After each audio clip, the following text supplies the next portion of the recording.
아멘. 네, 영천 동부교회에서 10월 시산 산골짜기에 있는 목사를 불러서 이렇게 말씀을 전하게 해주신 것, 물론 하나님께서 불러주신 줄 믿습니다. 아멘. 네.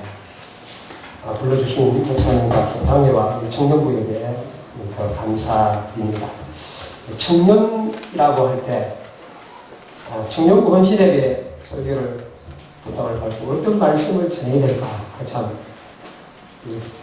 고민이 되더라고요. 제가 청년부를 몇 년 해봤지만 그렇다고 헌신예배, 또 동부교회에서 헌신예배를 한다는데 그 1시간 청년들과 성도님들이 말씀을 기다릴 텐데 어떤 말씀을 전해야 되는가.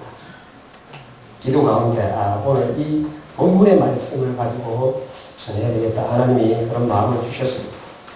청년이라면 떠오르는 단어가 있을 것입니다. 청년하면 가장 먼저 떠오르는 단어가 무엇입니까? 여러분. 예. 젊음, 맞습니다. 모서리가 너무 약하네요. 젊음. 청년은 젊습니다. 청년하면 또 뭐가 있죠? 젊기 때문에. 예, 기백이. 예, 맞습니다. 기백이 있습니다. 열정이 있고, 패기가 있죠. 기백이 있습니다. 청년하면 또 뭐가 있습니까? 아름다움. 예? 아름다움. 맞습니다. 아름답습니다. 예, 저희 형님이 한 10몇 년 전에 저희 아버님 칠순 때, 한 15년 전에 찍었는 거네요. 칠순 때 사진을, 이게 동영상을 찍었는 걸 카카오톡에 이렇게 올려놓으시더라고요. 보니까 15년 전에 저희 모습은 이것 보다가 우리 형제들의 모습도 이것보다 훨씬 더 낫더라고요. 지금은 많이 망가진 모습입니다. 예, 어쨌든 아름답고 또 청년이라 하면 뭐가 있죠? 꿈이 있습니다. 예. 어르신이 뭐라고 그러셨는데 제가 잘 몰라요. 비전이 있습니다. 젊고 아름답고 기백이 있고 꿈이 있고 비전이 있는 게 청년입니다. 그런데 요즘 우리나라에 유행하는 말이 있습니다. 이런 청년들에게 어울리지 않는 말. 네, 신문방송에서 뭐라고 말하죠? 요즘 2030, 20대, 30대 세대를 가리켜서 많이 들어보셨을 겁니다. 3포라고 그러더라고요. 3포. 3포만 있는 줄 아는데 이제 5포까지 나오고 7포, 또 얼마 전에 보니까 9포까지 있더라고요. 9포. 맞습니까? 청년들. 맞나요? 제가 너무 이렇게 많이 나가버렸는지 모르겠습니다. 어쨌든 3포는 연애가 뭐죠? 결혼, 출산, 포기. 이게 이제 3포라고 그러더라고요. 왜 그런가 하니까 연애할 나이가 되고 결혼할 나이가 되고 이렇게 되고 할 수가 없다는 거예요. 그래서 포기하고 산다. 그래서 연애 포기, 결혼 포기, 출산. 결혼을 해도 출산을 할 수가 없다. 네, 그만큼 오늘 이 시대에 먹고 살기 힘들다. 이런 말이겠죠. 또 5%는 뭐냐 보니까 연애, 결혼, 출산 포기에다가 인간관계 내지 마련까지 포기해. 이게 이제 5%라고 그러더라고요. 먹고 살기도 힘든데 무슨 인간관계냐? 내 집 마련은 무슨 내 집이냐? 7%는 그럼 뭐냐? 연애, 결혼, 출산, 인간관계, 내 집 마련 포기에다가 희망 포기, 꿈도 포기. 이게 이제 7%라고 그랬대요. 청년의 가장 중요한 특징 중에 하나는 꿈과 비전이라고 할 수 있는 이 희망도 꿈도 포기했다. 너무 어려운 시기에서 꿈꿀 수 없다. 내가 원하는 직업을 가질 수도 없고 원하는 걸 괜히 그걸 꿈을 풀어봤자 내 마음 아프고 답답하니까 그걸 포기해버렸다. 이런 의미겠죠. 예. 참으로 오늘 이 시대 꿈꿀 수 없는 시대, 미래가 없어 보이는 것 같은 이 시대가 바로 오늘 이 시대가 아닌가. 이런 마음을 해봤습니다. 그래서 이제 이런 말이 나온 게 아닌가. 그러나 오늘 하나님의 말씀은 우리에게 뭐라고 말씀하고 있느냐. 1절 말씀을 우리가 다시 한번 같이 읽도록 하겠습니다. 다 같이 시작 1절 말씀 같이 읽겠습니다. 시작. 여호와께서 아브라함에게 이르시되 너는 너의 고향과 친척과 아버지 집을 떠나 내가 너에게 보여줄 땅으로 가라. 하나님께서는 아브라함에게 고향과 친척과 아버지 집을 떠나 내가 내게 보여줄 땅으로 가라.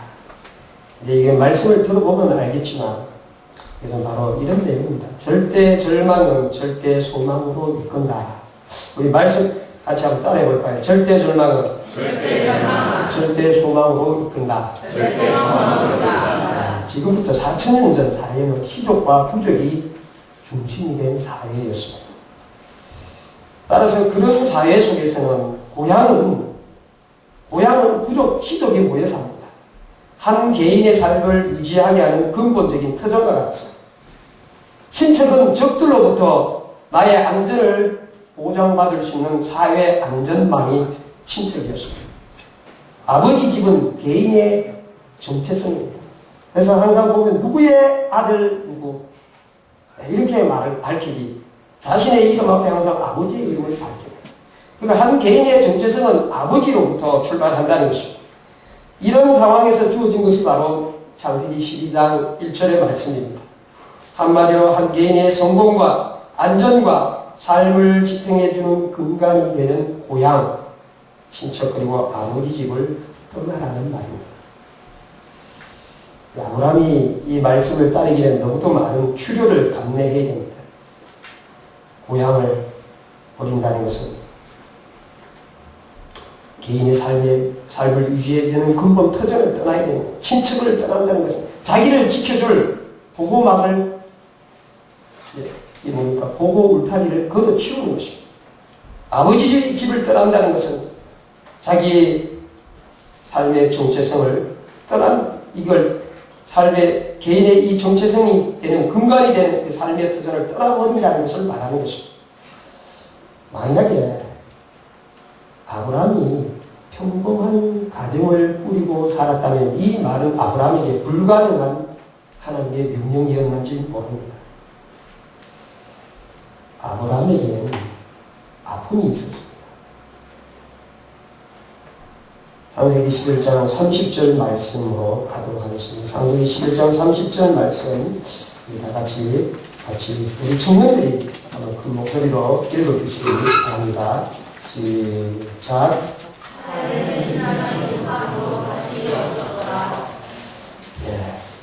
창세기 11장 30절 이 말씀이 아브라함 가정의 아픔을 말해주고 있습니다. 사랑하는 청년 여러분 그리고 성도 여러분, 요즘 또 자식을 못 낳는다는 것은 상당히 고통스러운 일입니다. 고통스러운 거죠 그냥. 그런데 지금부터 4,000년 전에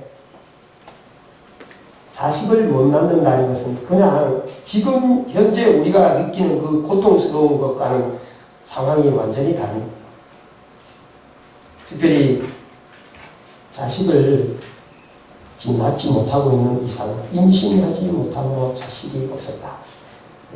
임신하지 못한다 이 말은 그냥 임신을 못한다는 것이 아니고 원래부터 이 여자는 불임이다. 불임인 여자는 자식을 못 낳는 거죠 당연히. 그런데 4,000년 전 아브라함이 살던 시대에 아들이 없다는 것은 단순히 자식이 없는 것 그 이상이었습니다. 한 가정에 자식이 없다는 것은 신의 은총에서 제외된 사람으로 간주되었습니다. 여러분, 교회 나오는 때마다 저 사람은 하나님의 은총에서 제외된 사람이다. 만약에 내가 이렇게 불려진다면 얼마나 그게 고통스러운 일이겠습니까?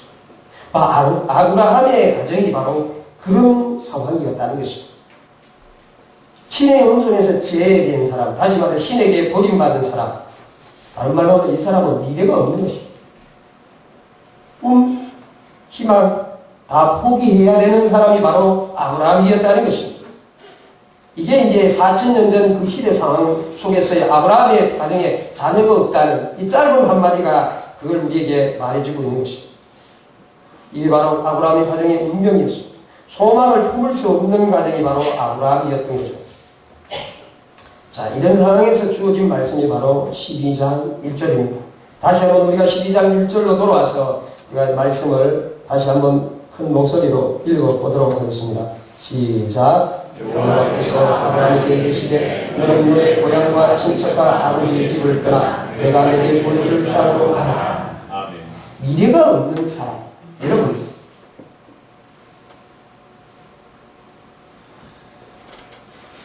내가 뭔가 기대고 의지할 것이 있는 사람은 절대 그걸 내려놓지 못합니다.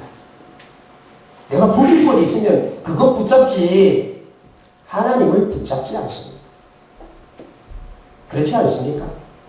내가 돈이 있으면 그 돈을 붙잡습니다. 내가 내 주위에 사람들이 있으면 그 사람을 붙잡지 하나님을 붙잡지 않습니다. 그런데 지금 아브라함의 상황은 그런 상황이 되지 못한다는 것입니다.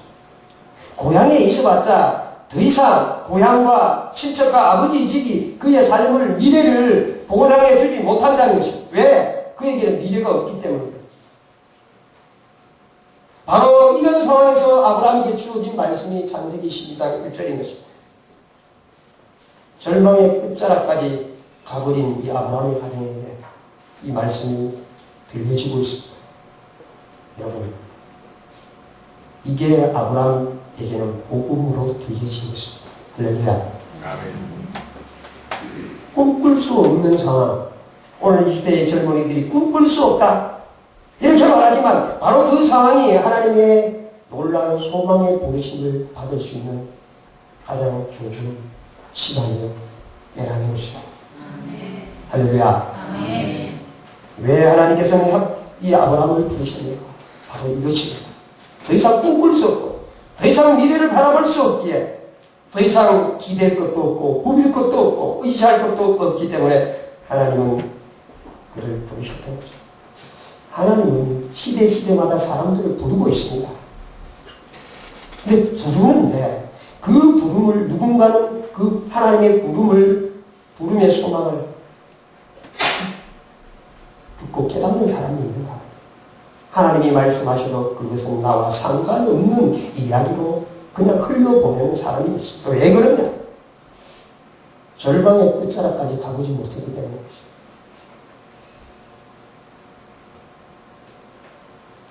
예수님께 찾아왔던 한 부자 청년 관리가 있었습니다. 이 사람은 젊은데 이미 성공했습니다. 돈이 많습니다. 관리입니다. 하나님이 또 보니까 매너도 아주 좋은 겸손하고 젊은데 돈 많고 지위가 있으면 겸손하기 어려운데 이 사람이 젊고 돈도 많고 지위도 있는데 아주 매너가 좋아요. 예수님 앞에 엎드려서 예수님께 영생에 대한 문제를 질문합니다. 내가 어떻게 해야 무슨 선한 일을 하여야 영생을 얻겠나이까? 그러나 예수님께서는 그 청년을 사랑하셔서 진짜 영생을 얻는 소망의 부르심으로 그를 불러내실 때 그는 그 부르심을 외면하고 맙니다. 왜? 그 청년에게는 뭐가 많아요? 그가 의지할 것이 있었기 때문에 재물이었던 것입니다. 그 재물이 예수님의 그 소망의 부르심으로 들려지지 못하도록 하는 장애물이 되고 말았습니다.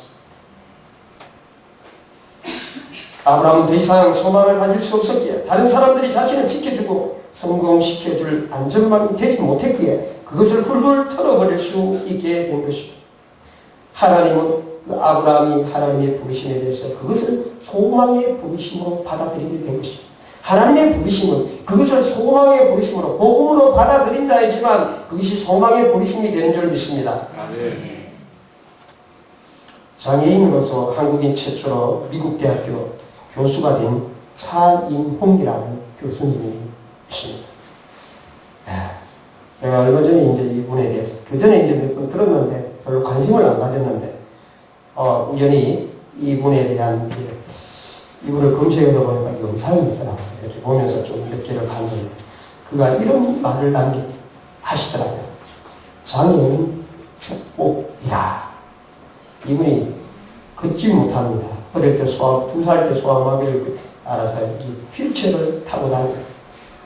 24살 때까지 정규 학교를 졸업하지 못한 사람입니다. 꿈꿀 수 없고 희망을 품을 수 없는 사람이 바로 이 사람이었는데 그의 입에서 장애는 축복이다. 고통은 축복이다. 내 삶의 이 문제는 축복이다. 그의 입에서 한 말이 바로 그것입니다. 지나놓고 보니까 그게 축복의 통로였다. 그걸 깨달았다는 것입니다. 오늘 아브라함은 하나님의 부름에 대해서 어떻게 반응합니까? 읽지는 않았지만 4절 말씀을 같이 읽도록 하겠습니다. 시작. 이에 아브라함이 여호와의 말씀을 따라갔고 또 그와 함께 갔습니다. 아브라함이 하란을 떠날 때에 75세였더라. 아멘. 하나님의 이 부르심에 대해서 아브라함이 믿음으로 반응했다. 말씀을 따라갔다. 사랑하는 성도 여러분, 청년 여러분, 우리 인생을 우리가 책임지고 이끌어갈 수가 없습니다. 우리의 인생을 진짜 책임지고 우리 인생을 붙들어줄 분은 하나님밖에 없습니다. 그리고 그분의 말씀만이 우리의 인생을 책임지고 보장해 줄 수 있는 것입니다. 이런 의미에서 아브라함이 하나님의 말씀을 따라갔다는 것, 그의 인생을 하나님의 말씀에 의탁한 것입니다. 더 나빠질 상황, 더 나빠질 것도 없기 때문에 그는 어쩌면 그렇게 했는지 모릅니다. 그렇습니다. 더 나빠질 것 없는 그 상황이 그게 바로 하나님께서 나를 부르시는 그 시간이라는 사실을 우리가 잊지 마시길 바랍니다. 창세기를 보면 야곱이 가던 애국으로 집단 이주를 하게 됩니다. 이 이주를 하게 된 것은 요셉이 그곳에 총리가 되어 있어서 기근에 빠진 가나안 땅에서는 더 이상 가족이 번창할 수 없기 때문에 애국에서 가족이 번창하기 위해서 집단 이주를 하게 됩니다. 이제 야곱의 후손들은 이스라엘 백성들은 그곳에서 잘 먹고 잘 살았습니다. 그런데 이스라엘은 때가 되면 어디로 가야 되는가? 가나안 땅으로 다시 돌아가야 합니다. 이스라엘은 그걸 잊어버리고 살았습니다. 하나님이 때가 되자 어떤 일을 일으키시는가 하니까 갑자기 왕조를 바꾸고 새로운 왕조를 이집트에 일으켜서 전혀 요셉을 알지 못하는 새로운 왕이 들어서서는 이스라엘 백성들을 탄압하기 시작합니다. 하나님께서 만약에 그 전에 너희들은 가나안 땅으로 돌아가야 된다고 했다면 절대 이 젖과 꿀이 흐르는 땅을 우리가 왜 떠납니까? 안 가요. 못 가요. 했을 텐데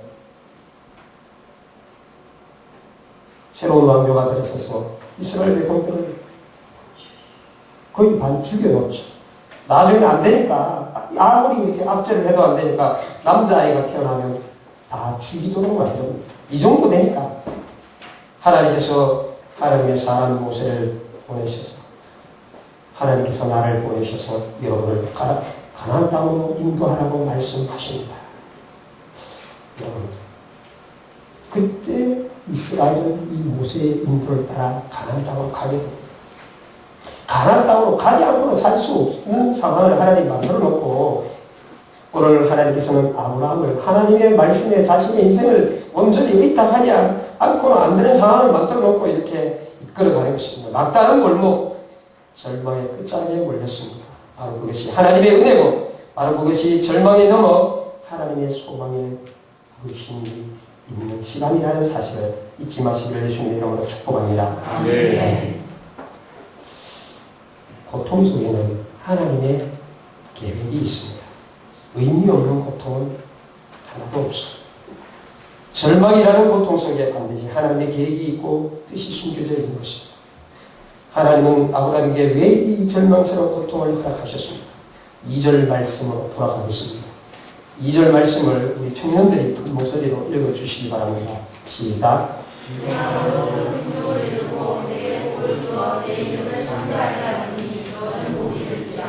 아멘. 하나님께서 아브라함에게 이런 절망스러운 상황으로 몰아가셨고 그를 그 가운데서 불러내신 이유가 그를 믿음의 조상으로 삼기 위해서다. 자식이 없어 미래가 없는 시대 농촌에서 뒤에 되는 미래가 없는 이 아브라함의 가정을 믿음의 조상의 가정으로 삼겠다. 이게 말이 됩니까? 자식이 있어야 되나요? 그러나 하나님은 아브라함이 하나님의 부르심을 소망의 부르심으로 믿고 따라가면 그렇게 만들어주겠다는 것입니다. 아브라함이 그렇게 되었습니까? 네, 그렇게 되었죠. 육신적으로도 뿐만 아니라 오늘 이 지구상에 오고 오는 세대의 수많은 사람들이 아브라함의 후손으로 불려지고 있다는 이 하나만 봐도 하나님께서 약속하신 이 약속은 성취가 된 것입니다. 아브라함에게 절망스러운 고통을 허락하셨던 것은 바로 이런 놀라운 하나님의 계획 속에서 그를 그 절망 속에 내버려 두셨던 것입니다. 우리에게 이런 절망의 시간이 있다면 이것은 끝이 아니라 새로운 출발이라는 것. 그곳으로부터 하나님의 역사가 시작된다는 것을 잊지 마시기 바랍니다. 두 번째는 2절 하반절에 아브라함의 이름을 창대하게 하겠다. 내게 복을 주어 내 이름을 창대하게 하리니, 하나님께서 이 창대하게 한다는 말을 크게 하신다, 위대하게 하신다, 유명하게 하겠다. 아브라함의 이름을 유명하게 하겠다는 것입니다. 아브라함의 이름이 유명해졌습니까? 안 유명해졌습니까? 여러분 아브라함 모르죠? 안 믿는 사람도 아브라함 정도는 알더라고요. 기독교와 유대교와 이슬람에서 믿음의 조상으로 인정하고 아브라함을 너무도 존경합니다. 아브라함이 이 정도 되면 유명해지지 않았습니다. 이 땅에서뿐만 아니라 아브라함의 이름은 천국에서도 유명한 이름입니다. 누가복음에 예수님께서 비유를 들 때도 거지 나사로가 누구의 품에 있다고요? 비유지만 아브라함의 품에 있다. 천국에서도 아브라함의 이름이 유명한 것 틀림없는 것 같아요. 하나님께서는 하나님의 이름이 불려지기 전에 누구의 이름을 불려지는 걸 좋아하면 아브라함의 이름이 불려지는 걸 좋아해요. 이 정도 되면 얼마나 유명해졌습니까? 하나님께서 바로 아브라함을 이런 계획 속에서 절망적인 고통 속에 내버려 두신 것입니다. 그 내버려 두신 것이 아니라 바로 이런 계획 속에 그를 그렇게 하신 것입니다. 또 한 가지 2절, 하반절, 3절 말씀이죠. 3절 말씀을 우리 같이 읽도록 하겠습니다. 시작. 너를 축복하는 자에게는 내가 복을 내리고 너를 저주하는 자에게는 내가 저주하리니 땅의 모든 족속이 너로 말미암아 복을 얻을 것이라 하십니다. 아멘. 하나님께서는 2절 끝부분에 너는 복이 될지라. 아브라함 자체가 복이 된다. 그래서 너를 축복하는 사람은 복을 하나님께서 복을 내리고 그 사람에게 복을 내리고 너를 저주하는 자에게는 내가 저주하겠다. 이 말씀은 궁극적으로 아브라함의 후손으로 오신 메시아를 통해 성취되었습니다. 메시아가 아니면 우리 인류의 죄와 저주와 사망의 문제를 벗어날 수가 없습니다. 아브라함의 후손으로 오신 메시아가 우리를 이 저주에 굴려서 영원한 생명의 길로 인도하셨습니다. 온 인류가 영원한 생명을 얻게 된 이 복보다 더 큰 복이 어디에 있겠습니까? 할렐루야. 아브라함은 복 자체가 된 것입니다. 또 한 가지 아브라함을 하나님의 친구로 삼기 위해서입니다. 우리 피조물인 인간에게 있어서 이것보다 더 영광스러운 게 어디 있겠습니까? 이것보다 더 큰 복이 어디 있겠습니까? 하나님은 아브라함을 부를 때마다 이사야 41장 8절에 보니까 나의 것 아브라함이라고 말씀합니다.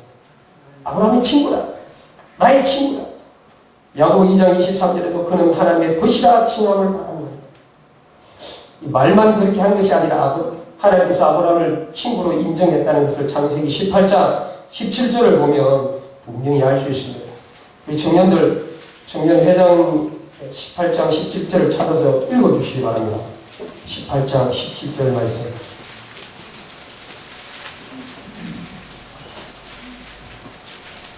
여호와께서 이르시되 내가 하려는 것을 아브라함에게 숨기겠느냐. 아멘.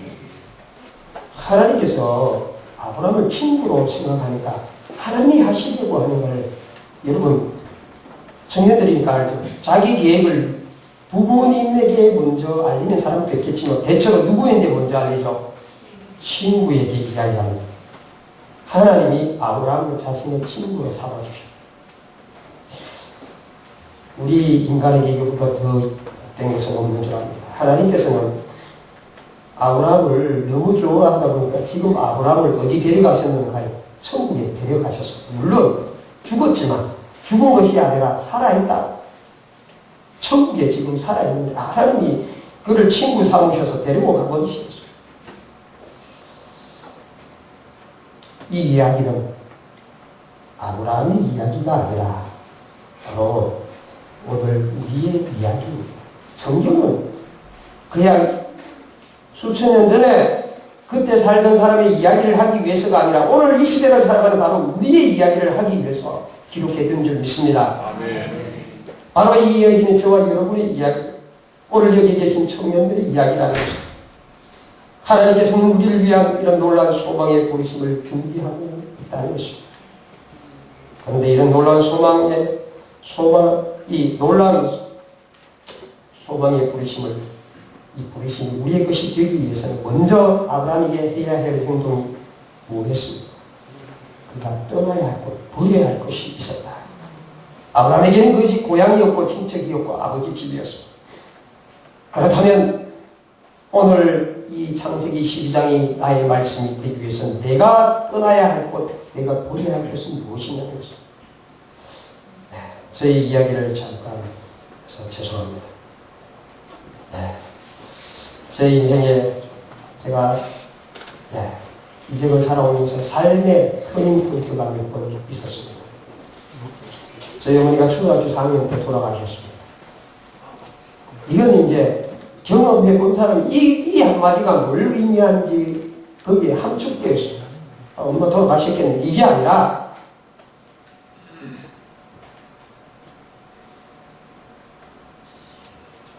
엄마가 없다는 것은 제대로 이게 돌봄을 받을 수가 없습니다. 옷 하나 입는 것에서부터 목욕부터 시작해서 얼마나 그런가 그 삶이 꾸질꾸질하겠습니까? 결론부터 말씀드리면 그게 바로 나로 하여금 하나님을 깊이 만나고 경험하는 계기가 되었다. 할렐루야. 하나님께서는 내 인생의 절망스러운 고통들을 통해 내 인생의 불순물들을 뽑아내십니다.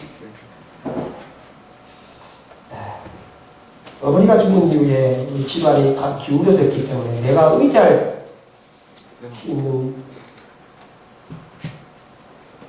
것이 아무것도 없어. 물론 아버지가 살아계셨죠. 집안이 기울어졌어. 그래서 아버지를 의지할 수가 없었어. 그런데 인생의 고비를 만나니까 아버지를 의지할 수 없으니까 누구를 바라보게 되느냐? 누구를 바라보게? 하나님을 바라보게 되더라는 것입니다. 30이 넘은 나이에 신학을 하게 되었고 신대원을 가야 시간이 다가왔습니다. 아무도 나를 도와줄 사람은 없었습니다. 그때 제가 하나님을 바라보았고 하나님께 내 미래를 의탁하면서 나에게 남아있던 물질을 하나님께 먼저 드렸습니다. 그걸 조금이나마 의지할지 모른다는 그 마음이 있어요. 그걸 놔두면 입학금도 할 수 있고 조금은 생활비가 되겠지만 앞으로 3년 또 미래의 삶에 그것은 전혀 도움이 안 된다는 걸 알게 됩니다. 하나님 앞에 놔드리고 하나님만 바라보고 하나님께 의탁, 내 삶을 하나님께 던져버렸습니다. 하나님께서는 생각하지 않게 3년 동안 학비를 전액 장학금을 주셨습니다. 제가 공부를 잘해서 장학금을 받은 것은 아니고 그런 교회를 기대하지 않았는데 하나님 그런 교회를 보내주셨습니다. 기가할 것도 없는 교육전도사에게 사택도 제공해 주시고 아침, 점심, 저녁 3년 동안 그렇게 따뜻한 밥을 대접받은 제가 살아오면서 어릴 적되고 이렇게 따뜻한 밥을 남에게부터 그것도 부모가 아닌 다른 사람에게 공급받은 그 3년은 잊혀질 수 없는 시간입니다. 나의 삶을, 나의 미래를 하나님께 던졌을 때 하나님은 내가 던진 것 이상으로 내가 기대하고 있더라는 것입니다. 그리고 2013년도 또 또 다른 인생의 전환점이었습니다. 사역을 그만두게 되는 상황이 있었어요. 이제 그만두게 됐어요. 13년 동안 사역을 하던 제가 그만두고 나니까 제가 할 것도 없고 갈 것도 없고 아무것도 없는 것 같았어요. 그런데 하나님은 또 다른 계획을 갖고 계셨습니다. 하나님께서 저를 한국에서 외국으로 불러내시는 것입니다. 저는 그걸 몰랐습니다. 그만두게 된 것도 그만두고 나서의 상황을 통해서 저는 외국으로 갈 수밖에 없는 상황이었어요.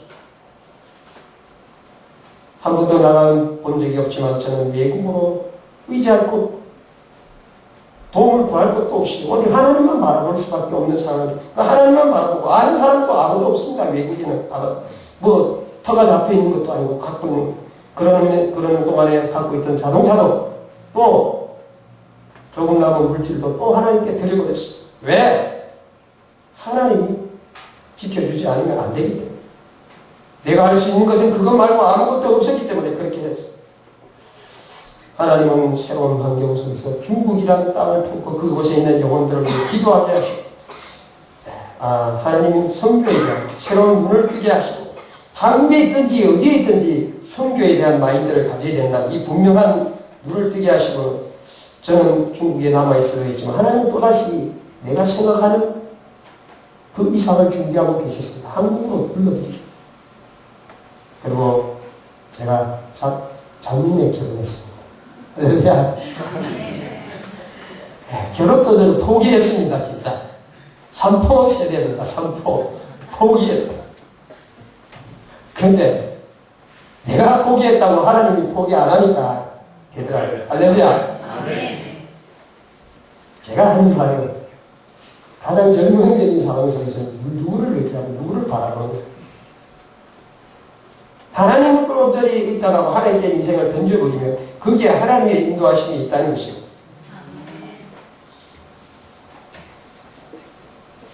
청년 여러분, 여러분에게 권면합니다.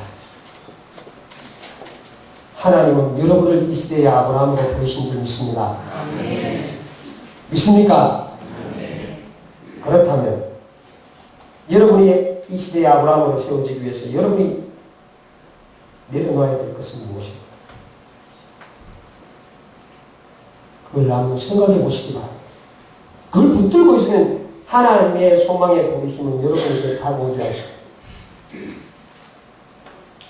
부모도, 이 나라도, 친구도 내가 진짜 의지할 대상은 아닙니다. 사랑할 대상이지 의지할 대상은 아닙니다. 할렐루야. 하나님과 그분의 말씀에 여러분의 인생을 한번 던져보시기 바랍니다. 할렐루야. 하나님께서는 여러분의 삶을 붙잡고 계시다는 것을 잊지 마시고, 하나님은 여러분을 붙들고 계십니다.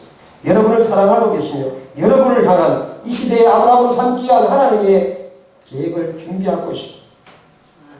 그런데 내가 그걸 붙잡고 있는 이상은 그곳으로 갈 수가 없다는 것입니다.